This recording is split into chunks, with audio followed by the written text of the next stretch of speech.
Welcome to the home of Thomas and Mary Ann Sappington. Tonight we will see and hear the spirits of those who lived and worked here 200 years ago.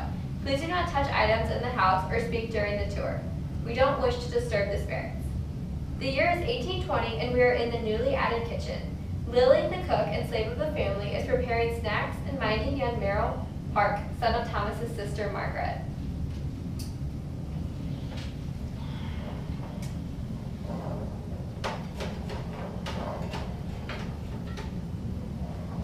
You look upset.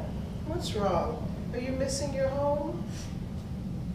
Well, you know that your mother is doing everything that she can to get your brothers and sisters healthy, and you do want them to get better soon, don't you?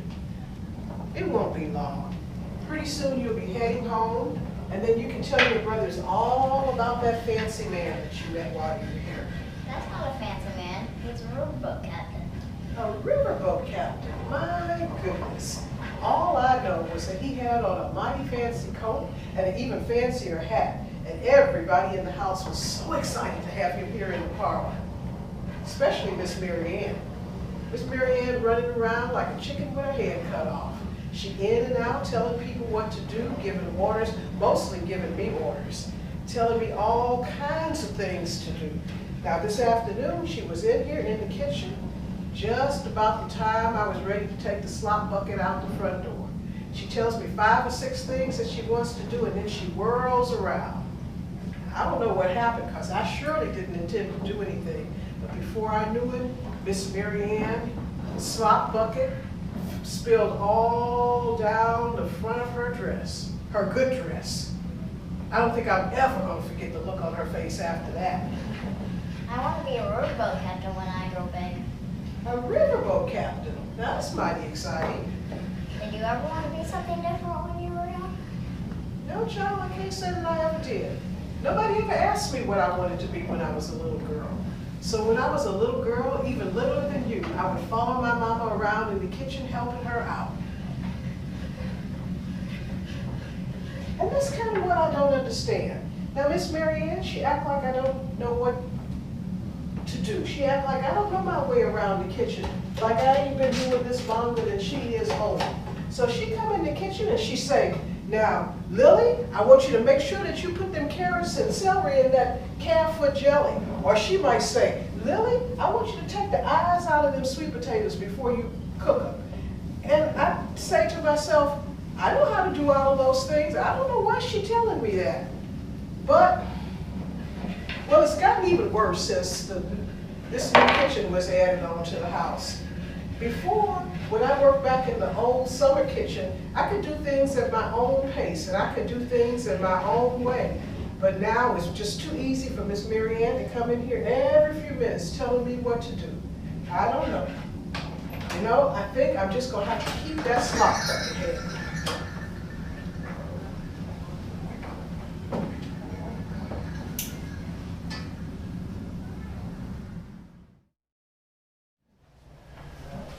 This is the dining room where Elizabeth Sappington Long and her daughter Harriet have just arrived for a visit. Elizabeth is another of Thomas's sisters. Let's listen in on what they have to say.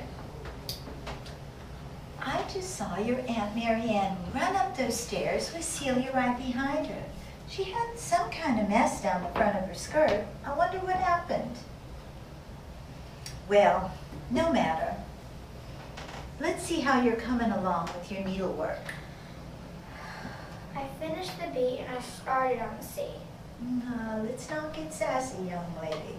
How about you tell me the story when I was born? Well, let's see. It was still summertime, but there was a little bit of chill in the air in the evenings. Because it was September and then your first little girl was born. That's right. Dream come true. You know, your papa had a dream too. He had a dream to build a village.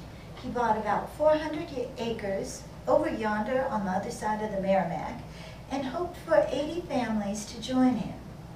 He hoped to and planned to call that village. I know, Fenton, after his mama's mama. That's right, your great-grandmother, Elizabeth Fenton Bennett. Why didn't we stay in Fenton, Mama? Well, after 2 years, Papa had only sold 2 of those lots. He was so disappointed, but he thought it was important to bring his family back here to the Crestwood district. Maybe someday more families would like to move to Fenton. That would make Papa really happy.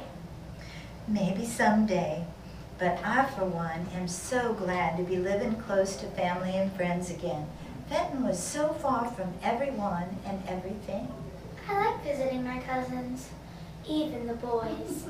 May I go upstairs now with Lucinda and Katie? Please stay with me a little bit longer. I reckon the girls will be down shortly.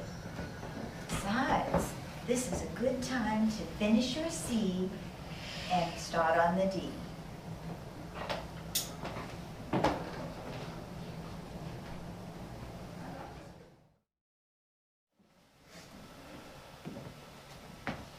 The mistress of the house, Mary Ann Sappington, is in a tizzy. Her servant Celia is trying to help.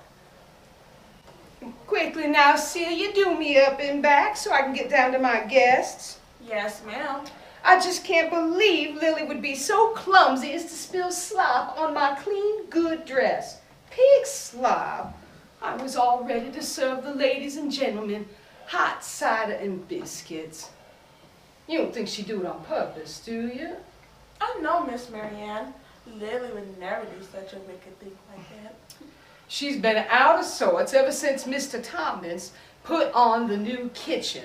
I say it's high time to bring in a kitchen. It's hardly convenient going back and forth to the summer kitchen. You'd think she'd be grateful having me close up so I can give her much helpful advice. Yes, ma'am. If I thought for a minute she'd ruin my dress on purpose, I'd see her punished. But I suppose it was just an accident. Celia, you about done back there? I so want to meet the riverboat captain. It seems ages since Elizabeth and I have had a visit. Yes, Miss Marianne. All done. Good. Now, Celia, be sure and soak my good dress properly. Don't want the stain to set. And make sure the children get to bed before too long. Yes, ma'am. I think I'm going to wear my new shawl downstairs and show the ladies.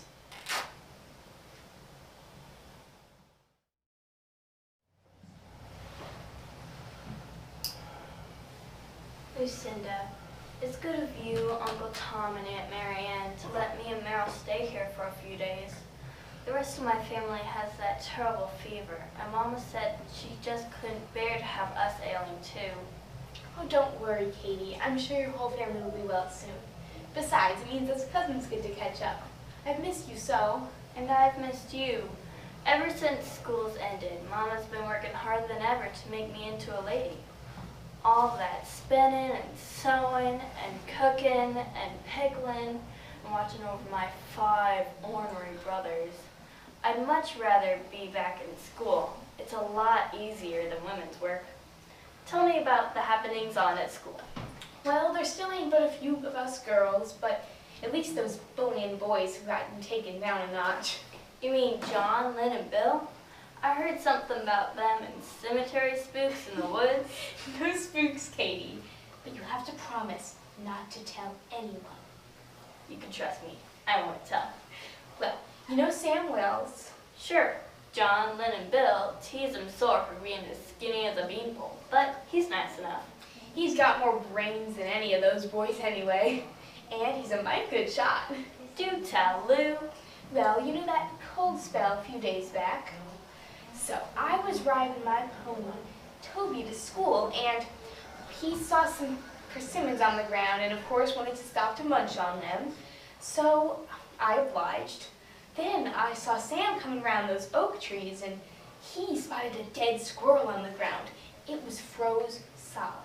He picked it up and he winked at us and then he hit himself, so we decided to do the same. Anyway, those 3 bullying boys came down laughing about who knows what. They didn't see us. So Sam, he took the squirrel and he threw it and it hit Lynn clean in the head and it knocked him clean out. Well, anyway, the other 2 boys, they were going crazy. They didn't know what to do. And so Toby, he got spooked and that spooked some other birds and critters, and everyone was going every which way. And then Lynn, he came too, and all three of them boys ran out of there as if the devil himself was chasing after them. That must have been a sight to see. I won't tell a soul. Well, I guess we best be getting downstairs soon to help the ladies with their sewing. Yes, we must. But later, you can tell me more.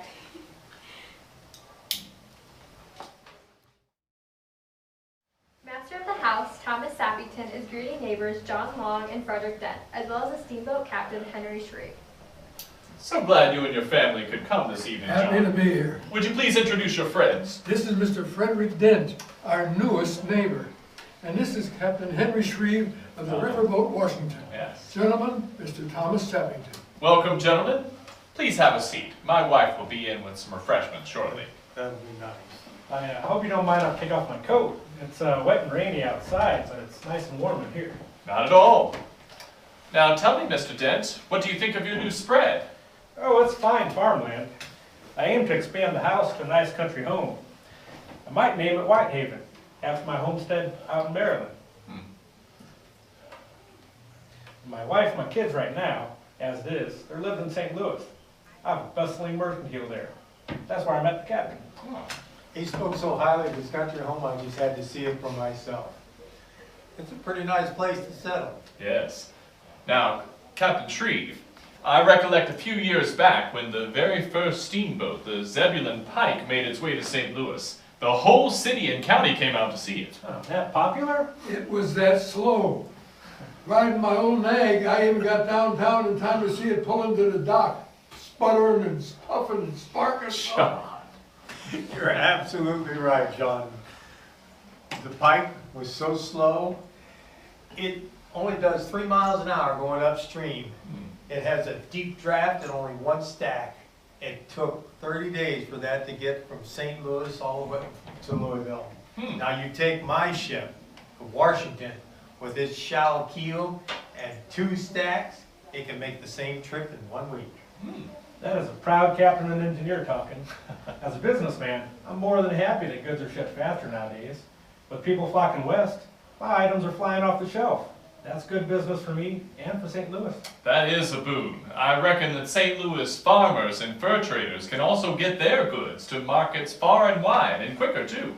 I hear tell there's a nasty habit of those boats blowing themselves out of the water. I wonder when Mary Ann's coming with those refreshments. You're right again, John. With explosions, deck fires, and snags claiming many a steamboat.